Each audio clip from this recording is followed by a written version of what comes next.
प्रिय विद्यार्थियों नमस्कार। प्यारे बच्चों, जैसा कि आप सभी को पता है कि सीबीएसई जो क्लास है, सीबीएसई जो बोर्ड है, सीबीएसई बोर्ड ने कुछ पाठ्यक्रम है कम कर दिया है। 30% पाठ्यक्रम हटा दिया गया, आप सभी को पता भी है। उसमें क्या क्या है आप सभी को देख लीजिए सभी। हिंदी पाठ्यक्रम, पहली बात तो कोड संख्या 002 होगी आपकी। प्रश्न पत्र में 2 खंड होंगे बेटा, खंड ए और खंड ब।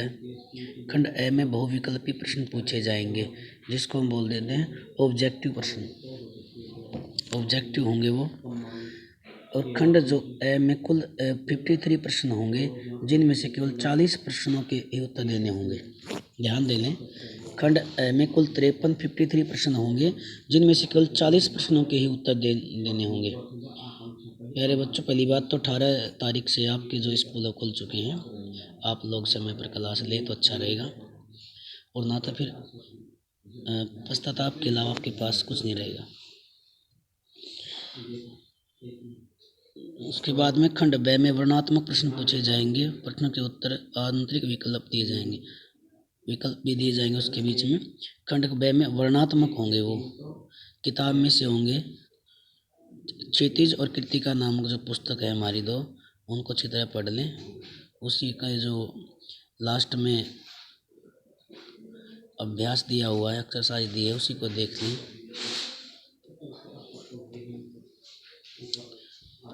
देखिए बेटा,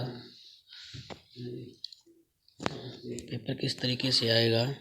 खंड जो ए है पठित गद्यांश, वो 150 से 200 शब्दों में 1 × 5 इसके अंदर प्रश्न होंगे और ऑब्जेक्टिव होंगे बेटा। अपठित गद्यांश, गद्यांश को मालूम है क्या होता है? गद्य का जो अंश होता है गद्यांश बोलते हैं उसको। जो गद्य का अंश है उसको क्या बोलते हैं? गद्यांश बोलते हैं। पहले तो क्या था, लिखना होता, एक पद में और पूर्ण वाक्य में जो था वो लिखना होता था, लेकिन अब ऐसा कुछ नहीं है। आपको क्या करना पड़ेगा, प्रश्न पढ़ेंगे, उससे ऑब्जेक्टिव जवाब देना होगा। ऑप्शन होगा, 4 उत्तर होंगे, एक को सही करना होगा, 4 में से एक सही होगा, वो करना होगा। फिर है एक काव्यांश होगा। काव्यांश में क्या होता है? काव्यांश में कविता होती है, काव्य यानी कविता, 150 से 200 शब्दों में होगी। उसके भी आप उसको पढ़ करके प्रश्न के उत्तर देने होंगे, ये भी आपके ऑब्जेक्टिव होंगे। नंबर 2 बेटा व्याकरण होगी। व्याकरण के लिए निर्धारित विषयों पर विषय वस्तु का बोध, भाषिक बिंदु, रचना आदि पर प्रश्न होंगे। व्याकरण में बेटा क्या होगा, व्याकरण के लिए विषय वस्तु का बोध, यानी उसके अंदर एक जो प्रश्न होगा पद परिचय का होगा। पद परिचय के होंगे 1 से 2 प्रश्न, 16 प्रश्न होंगे कुल, 16 होंगे कुछ, 16 प्रश्न नीचे दे व्याख्या देख लो भी, देखो 16 प्रश्न होंगे, 4 4 4 4 4 चौके 16, 4 प्रश्न आएंगे आपके रचना के आधार पर। जो वाक्य के भेद है वो पूछे जाएंगे, और बताइए कि रचना के आधार पर वाक्य के भेद कितने हैं? वो 3 हैं। अर्थ की दृष्टि पर 8 होते हैं। 4 अंक वाच्य जो है वो 4 अंक का आएगा, पद परिचय 4 अंक आएगा, रस 4 अंक के आएंगे। अब की बार न संधि पूछा है, न समास पूछा है, न पद, न उपसर्ग, न प्रत्यय, ये सब आपको ध्यान रखना होगा। 16 नंबर की आएगी व्याकरण। आगे बढ़ते हैं। उसके बाद में पाठ्य पुस्तक जो है, जो क्षितिज नाम से भाग 2 है, गद्य खंड जो है बेटा वो 7 अंक का आएगा, 5 अंक का गद्य खंड आएगा।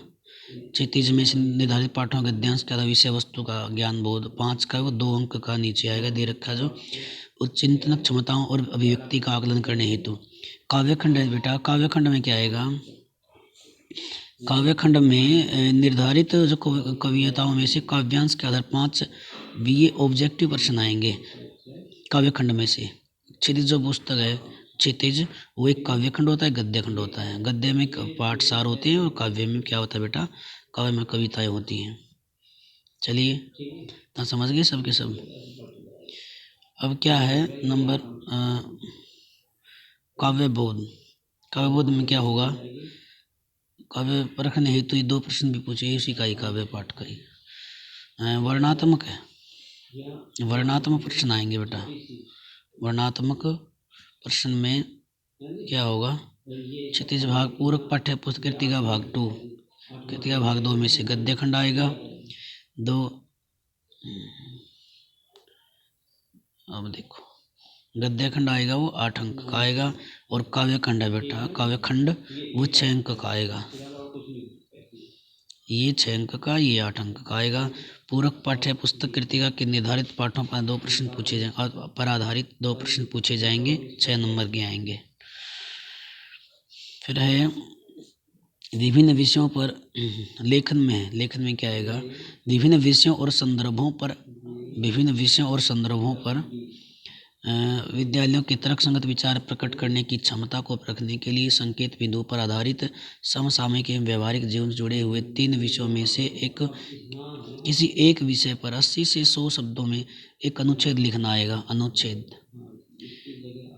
बिंदुओं पर आधारित कुछ बिंदु दे देगा आपको, ये है कि पर्यावरण है, ये है, 2-4 चीज लिख देगा, उस पर आपने 80 से 100 शब्दों में लिखना होगा अनुच्छेद।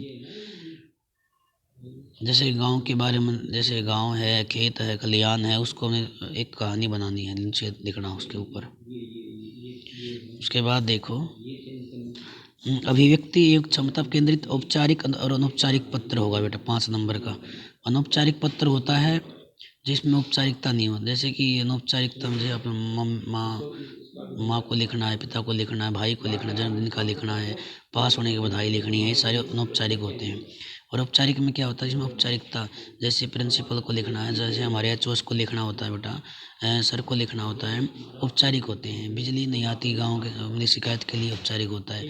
न्यूज़पेपर वाले को लिखना होता है, औपचारिक होता है। गांव में कोई समस्या है, शहर में गली मोहल्ले में कोई समस्या है, अधिकारी को लेटर लिखते हैं, औपचारिक होता है। सगे संबंधियों को लिखते हैं, उसको औपचारिक बोलते हैं। आगे देखो आगे क्या है, विषय वस्तु पे है बेटा। विषय वस्तु में कि विज्ञापन होता है। विज्ञापन क्या होता है, विज्ञापन कोई चीज़ को बेचना, क्रय करना, खरीदना, विज्ञापन होता है। ठीक है, उसके बाद में एक संदेश लिखना होता है। संदेश शुभकामना, पर्व, त्यौहार, विशेष अवसरों पर दिए जाने संदेश को हम संदेश बोल देते हैं। संदेश लेखन, शुभकामना, पर्व, त्यौहार, विशेष अवसरों पर इनको हम संदेश बोलते हैं। 5 नंबर का आएगा। उसके बाद में श्रवण तथा वाचन 10 अंक का आएगा। परियोजना 10 अंक की, ये तो हमारे 80 नंबर वो कुल पेपर आएगा आपका। 80 में से श्रवण व परियोजना ये 20 नंबर जो है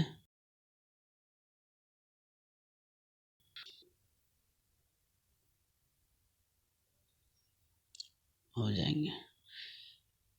ठीक है बेटा, इतना बहुत है।